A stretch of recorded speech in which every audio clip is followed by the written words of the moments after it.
attending our event here today. I do want to give a special thanks to the hostess here, Miss Shay.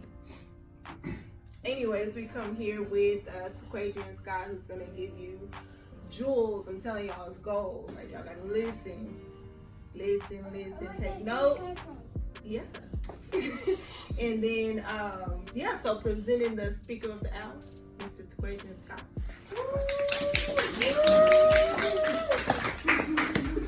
Thank y'all very much. First of all, again, I'd like to thank the host, my mother-in-law, for allowing me to come up here and speak to you guys.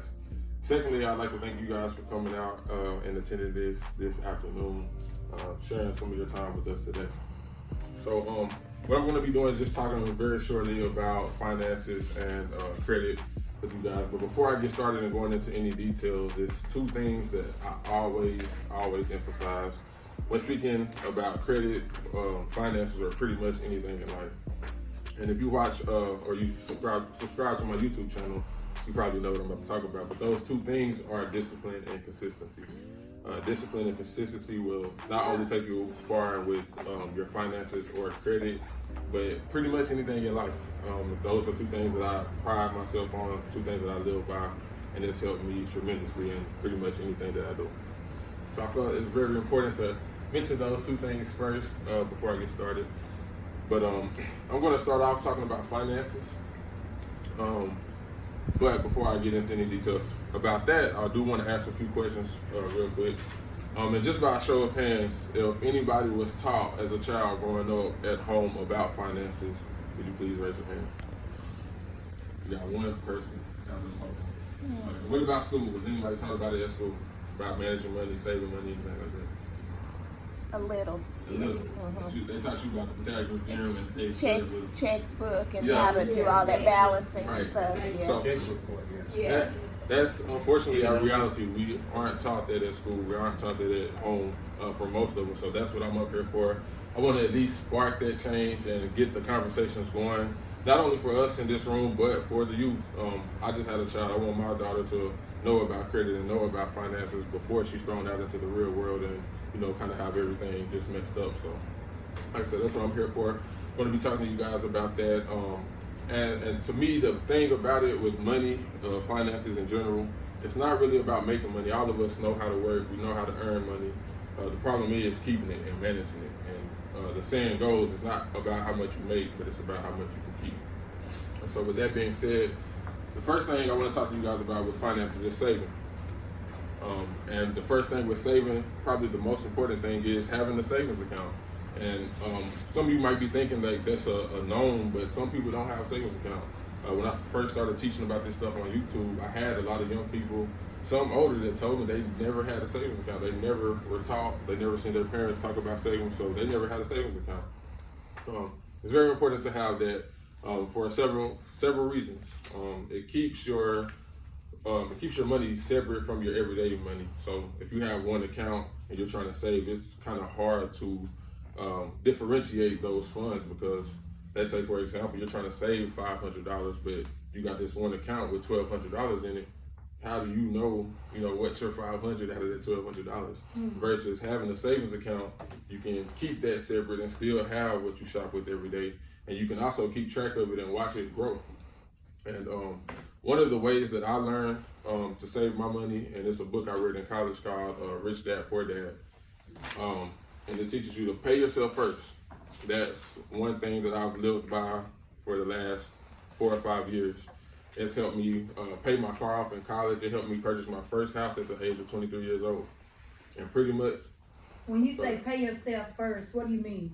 So, and that's what I'm about to get into. Oh, okay. So, by paying yourself first, what you would do, every time you receive any income, you would pay yourself at least 10%. I do 10%. I encourage everybody to do 10%. But like I said, that's what every income that you receive, whether it's your day job.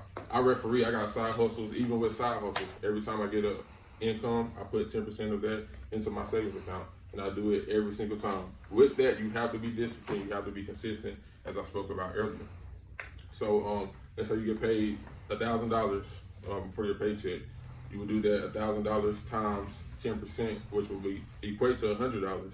and you would do that every single time you get paid. And even if you can't do 10%, do something. There's somebody I'm working with right now. They can't afford to do 10% right now with their expenses. So what they do is do $50. And it doesn't seem that much, but we've been consistent with it. We've been disciplined with it. And that $50 that we started with, I think 4 or 5 months ago, has come over to $1,000. And that's what I'm explaining with being disciplined and consistency. It all adds up. So paying yourself first has been a very big deal for me. It's helped me and my wife out a lot. That's number one. Number two, planning your income.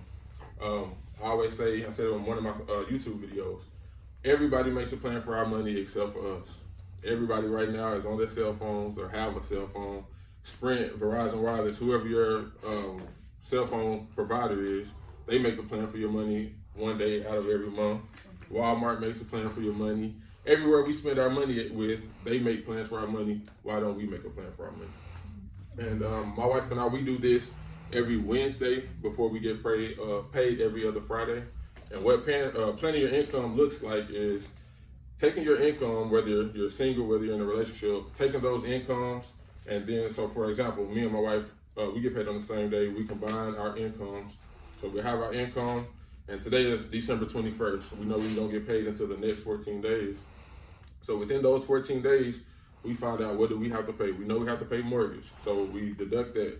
We got to pay our light bill. We deduct that. We got to pay all these other different bills, and so we deduct that before our money even hits our account. So we already know 2 days in advance how much of our check is being deducted by expenses. Helping you plan your income. This is something I started in college as well because I was only getting paid $1,700 a month, and with that, I had a $600 rent, and I had to kind of see where my money was going because $1,700 goes pretty fast when you're only making that a month. And so this is something I picked up in college as well, but I've carried it on with me into my adult life as well, and it's helped tremendously. So once you have your income plan, you see what's remaining out of your check. So for example, let's say you get paid $2,000 after your bills are deducted. Let's say you have $1,000 left. Out of that $1,000, this is what you can start your budget with. And this is the third thing that I want to talk about is budgeting. And budgeting is pretty much just putting a limit on your spending. It's pretty much just putting a limit on your spending. And with your budget, it's best to categorize it because you can budget, let's say $500, but depending on what you're purchasing, you can spend $500 within 2 purchases. You know, a pair of shoes can be $200, 2 pair of shoes, your $500 is gone. So what I mean by categorizing your budgets is, let's say you're gonna only spend $100 on eating out this week. You're only gonna spend $100 at Walmart. Pretty much everything that you know you spend money on, just put it in a category and set a limit for that. Because a lot of times we don't set limits, and then we go to Walmart with the intentions of only paying for spending $50, but everybody I know firsthand because of my wife that we end up going and picking up everything else that we didn't have a plan for. So by setting those limits, that eliminates us spending more than we expect to, and then by spending more, we end up spending everything that we earn, and then that results into going into debt because now we got to use credit cards and things because now our bank accounts are lower than what they should be because we didn't have a limit on the things that we should have set on things that we've been purchasing. Am I talking too bad? Okay. I'm good? Okay. I just want to make sure. But like I said, I just want to keep that short and simple. Those are the 3 main things with finances that has helped me. And that's with savings, paying yourself first, planning your income, and also budgeting what you have left over after planning your income. And that's my finance portion of it. If you guys have any questions, I would just ask that you wait until after the credit, and then we'll have questions all at the end on both things. Is that cool with everybody? Cool.